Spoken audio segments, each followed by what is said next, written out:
This is Stephan, mostly talking about the weather, so a very, very English topic. Stephan, all yours, buddy. Thank you very much. Excuse at the beginning because it's a very big topic. There's a lot to talk, and I'm just skipping over. I hope I have provided a lot of links in the presentation, which you can later use if you want to go a bit more deeper in any topic. I have also a colleague, Siemen, with me today. If you later want to have some question or discuss with us anything, we're here to stay shortly after the meeting to discuss something. So let's get started quickly about me. I'm the head of the developing section at ECMWF, which I will explain in a second. I call myself veteran software developer because I'm quite long in the business. I've done graphics when SGI was still doing graphics. And now getting more and more to use the open source environment and things. But as you can see from my names, I'm not very creative when it comes to come up with my names for the GitHub and Twitter. More importantly, we have a developing section of over 20 developers now at ECMWF, C++, Python, a lot of web developments, databases, of course, storing data. There's a lot of developments going on for us. There's a lot about software packages we provide, not just for ourselves, but for the community around the world, the meteorological community. So it's a very big job for us to do. There's often a lot of different formats, and time criticality for weather is very important. So that's a big driver for our developments. But I mentioned ECMWF. What is it? ECMWF stands for European Centre for Medium Range Weather Forecast. Very short, brief name.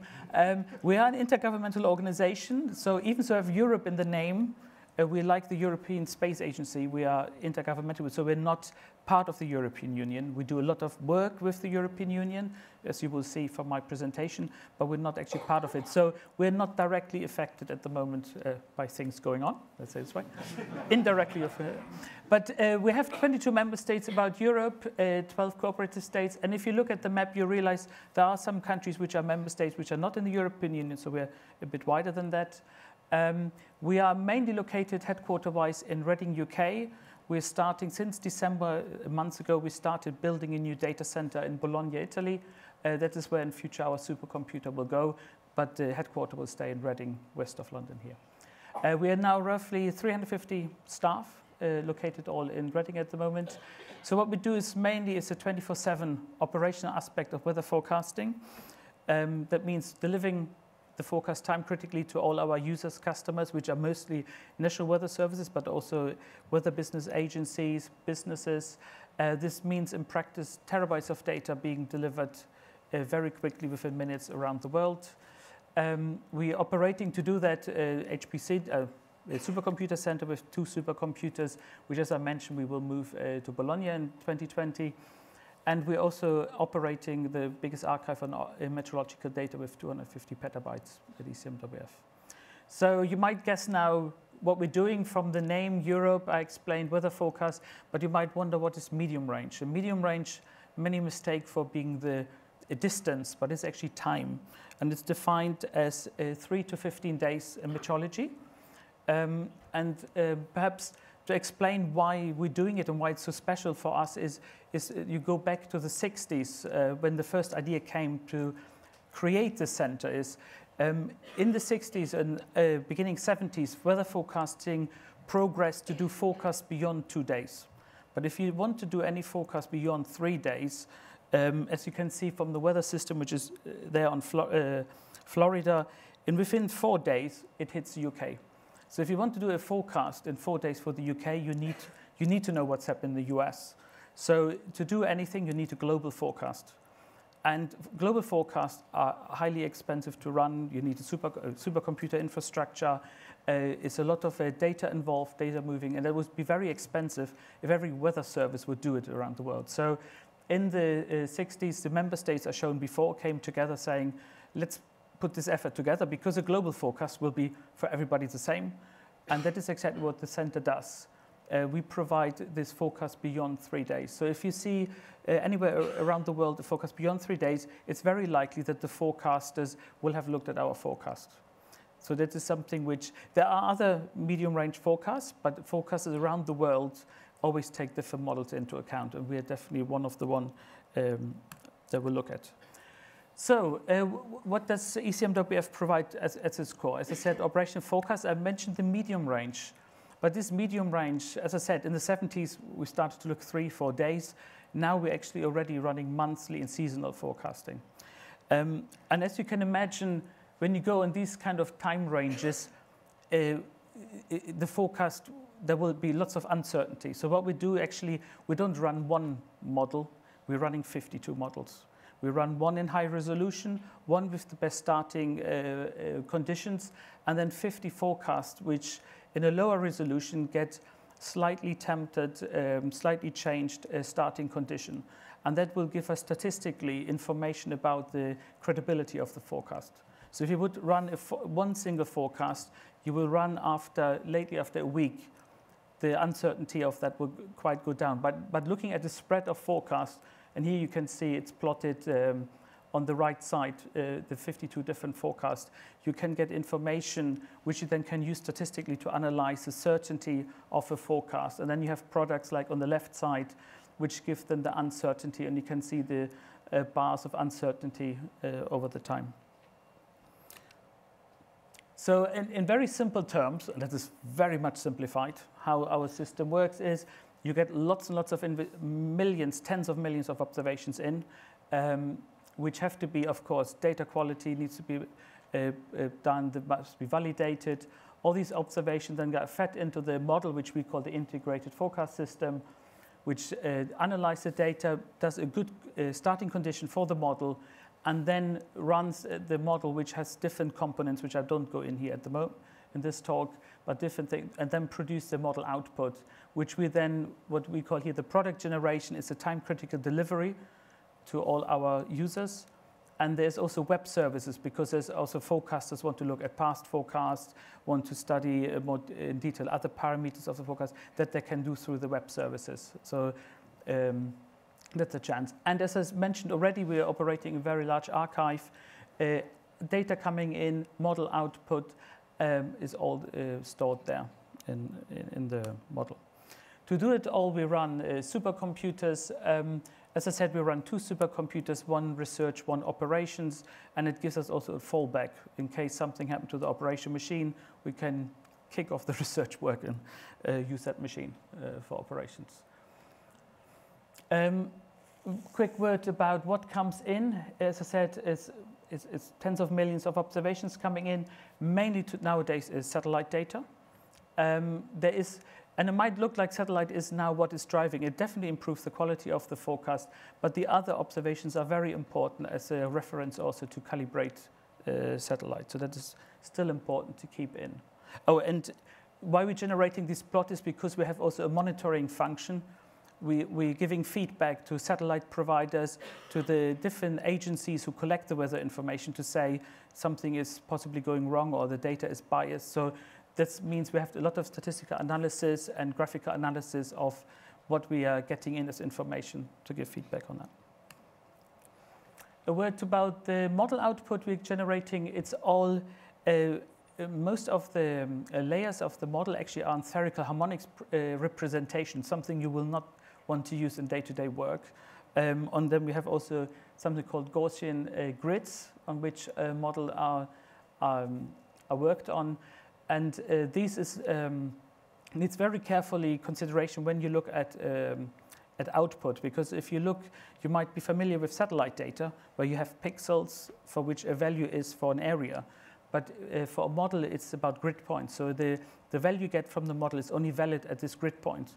If you want to have any make any assumption or any analysis about any point between grid points, you need to interpolate. You cannot just do a simple assumption that this point is the nearest time. So that's very important differences to what you would see with satellite. But very few users work with these raw data. They normally get it already interpolated by us. It's part of these product generation software we run, that we also in real time generate it in grids, how users use it. And then even then, users that do mostly 2 things, either do the products I show here on the left, where they do take as I said, these 52 forecasts, do statistical analysis. This, for example, is a map popular with forecasters. It shows anomalies. So where will it be colder than usual? Where will it be hotter? where will it be more wet than usual, more dry, more windy. So that gives some guidance to see which in the next 2 weeks possibly there will be changes to the weather and where they then will keep an eye on. And then on the other side, let's see, on the right side is another important way how users look at our data. They settle for a location. I think it's Reading here. And then they will have a time series of the data of the 15 days or 10 days, depending how long they want to look at. And then they see how the parameters they're looking at will develop over time. And as you can see in the middle one quite nicely, the uncertainty over time is increasing. So that is what you expect with a weather forecast. It would be weird if it would be but it gives weather situation where actually the certainty can be better in the second week than in some days of the first day. It can happen. Quick thing about the data I mentioned already. We're preparing ourselves at the moment for a big increase of data, a factor of 5 at least coming in, because we know there's a lot of more satellite data coming in, and also our way getting more data in. We are better now to analyze data coming in and allow more data in, because we're now much better in accepting data if there's some uncertainty with them, because our algorithms take part of it. So that is definitely increasing. But the big increase comes factor 1,000 in decrease of models. The center, it's not long ago that the grids were 100 kilometers, and we're now talking about less than 5 kilometers grid on global scale, and that is showing then in the data amounts we will have. But I mean, this is purely what I said about the weather forecast we're doing in the medium range, these kind of data. But ECMWF, and it's normal for weather forecasting, there's a lot of other activities which follow up from weather forecast. Weather forecast is often the beginning of a chain to use other products. And we have a big cooperation with the European Commission. You might have heard about the European Copernicus program. It's a massive big program by the European Commission to make Earth science and Earth observations data much more easily available for private citizens, but also industry. And we are part of that one. It's 6 services that are mentioned above: atmosphere, marine, land, climate change, security, emergency. On behalf of the Commission, we're operating the atmosphere and the climate change. And we're very heavily involved in emergency, because flood forecasting and fire forecasting, we do a lot. Forest fire forecasting, we do a lot at ECMWF. So we are heavily involved in this one. So we play a big part of this one. It's sponsored by the European Commission.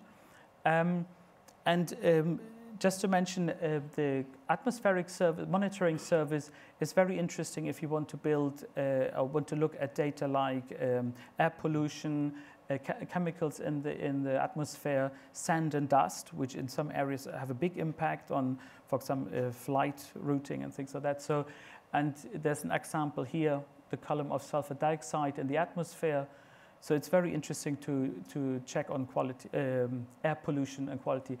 All the data from the CAMS is free and accessible for anybody to build products on. And the Commission is very keen of users using this. So there's a lot of activity. So if you're interested in that, go to the data, to the link I put there to the data of the service. Then the other service I mentioned is a climate change service. This is mainly reanalysis data, the seasonal forecast I mentioned, and also climate scenarios, which not so many are done at ECMWF, but we connect them to the service.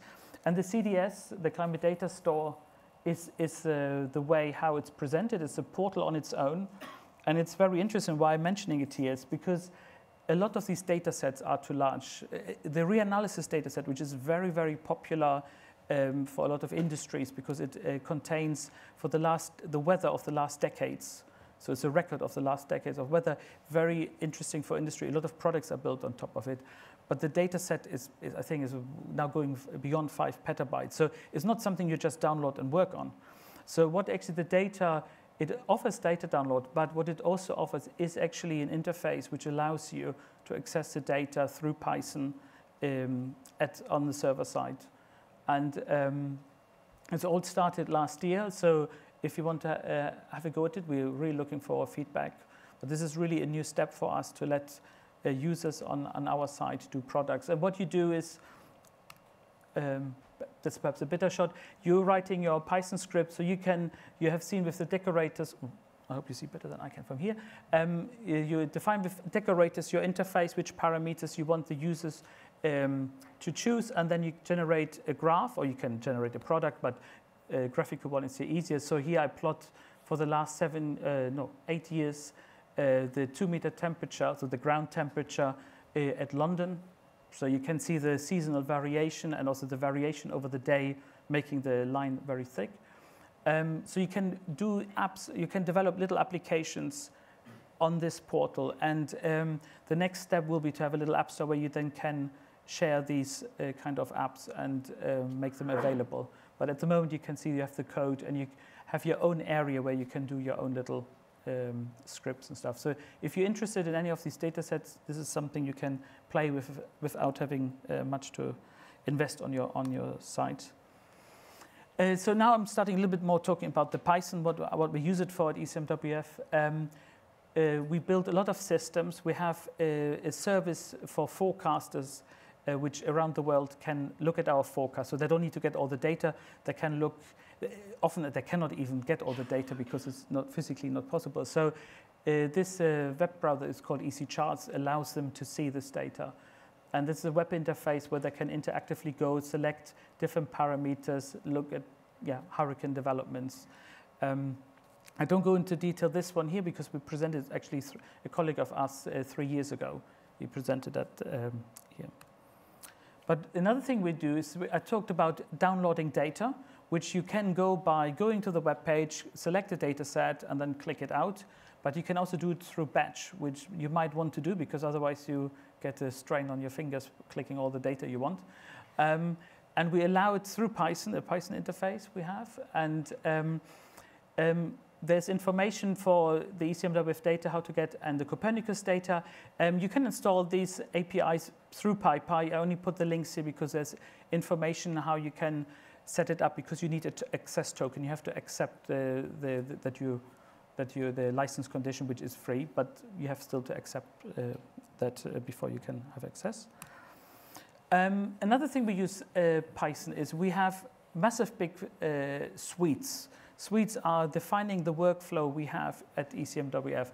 Data coming in, as soon data is processed, feed it into the model, have the model, the different parts of the model running, then do the post-processing, archiving the data. All this has to be expressed, and it has to be done, of course, in a way that it has dependencies. As soon this job finishes, start the other job.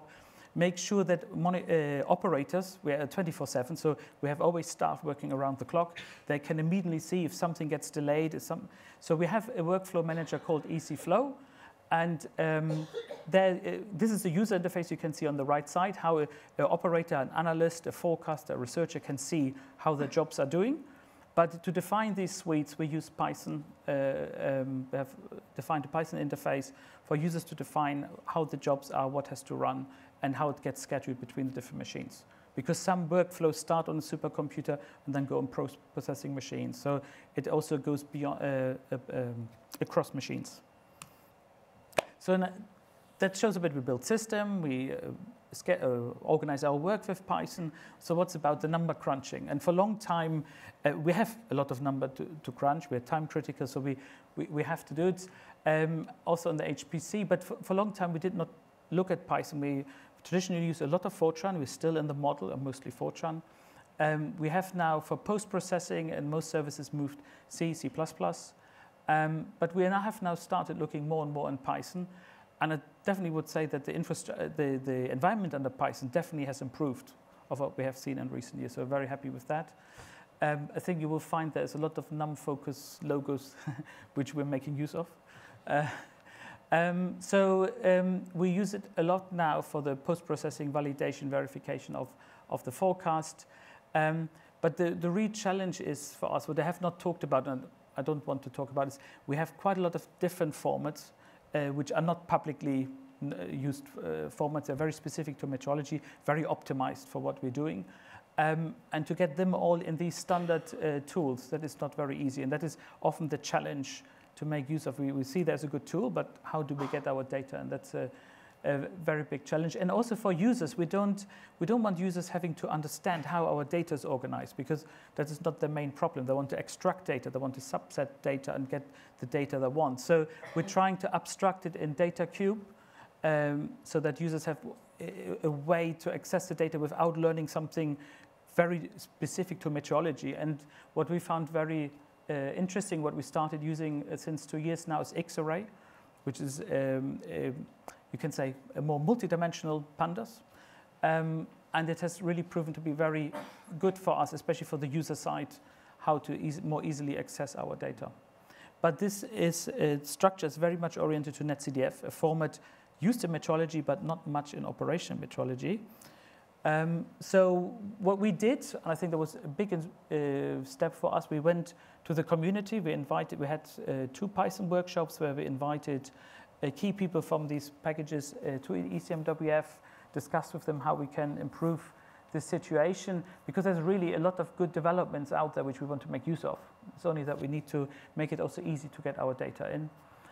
We learned a lot about, especially, we call now our new Python interfaces more the second generation Python interfaces. The first generation we started off with 15 years ago. They were just the same Fortran and C interfaces. We just transferred them into Python. So your Python program looked like your Fortran program, just Python syntax. So you don't really gain much out of it. You just can say you do it in Python.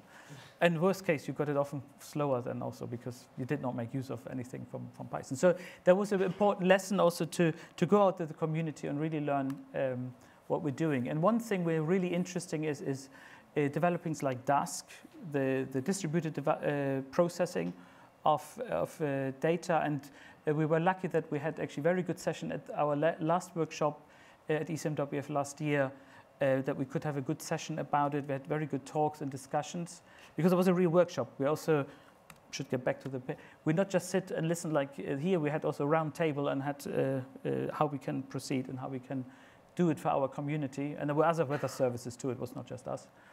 So we're really interested to look at that, and that's something we're now exploring, how we can do much more distributed processing with Dask on our data. Just a nice short URL in the bottom if you want to have a look. We recorded all the presentations, so if you want to have a see what we've done, please follow the link. I hope there will be a PDF where you then can click on the links on the Okay, I said now how we get our data in. So there is X-array, a very nice package. It's done by the community, and how we can make use of it. So we're very proud that we did the right thing of talking to the community, and we actually managed. We have a format called GRIP, which it's very specific to metrology, not much known outside metrology.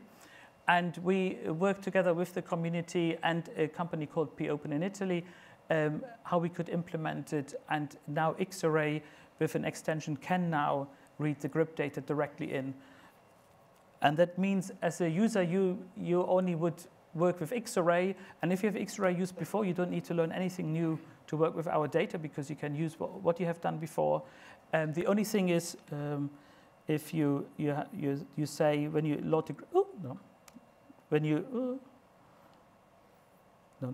I'm going here to. If you load the GRIP file, you say engine CF GRIP, and then it knows that it has to go and get the CF GRIP and loads and then reads it. So it's hopefully for the users the easiest way to work with it, and after that it's a data array. Okay, I got a sign that my time is running out. Just to mention, historically for 30 years we have also provided a graphics package to do weather maps. It's very data aware from the meteorological point of view, so the users has a very high level package to do visualization maps. It's also now Pythonic and can be used within Jupyter notebooks. But what I would like to say is all these different packages we have, the decoders, the visualization, the interpolation I did not mention, but they're all coming together in what we call METView. METView is our workstation batch system we have at ECMWF. It had its own macro language, which was already very, very close to Python.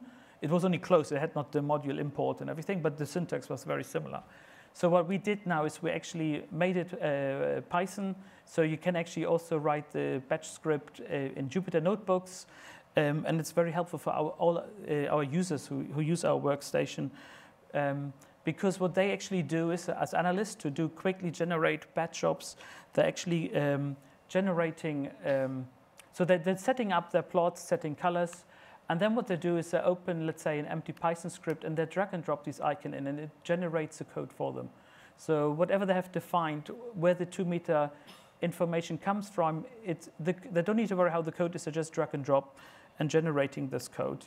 And then they can just say visualize, and then they can see the data. And then we have now transferred all to Python, so that is, can be used from Python. Very quick word, we are, that is new for us. A year ago, that would have been an empty slide. We're now getting out GitHub, PyPy, Conda. We have a Docker Hub image. We really try to be there. And as I said, we also try to have tools which users can easily use.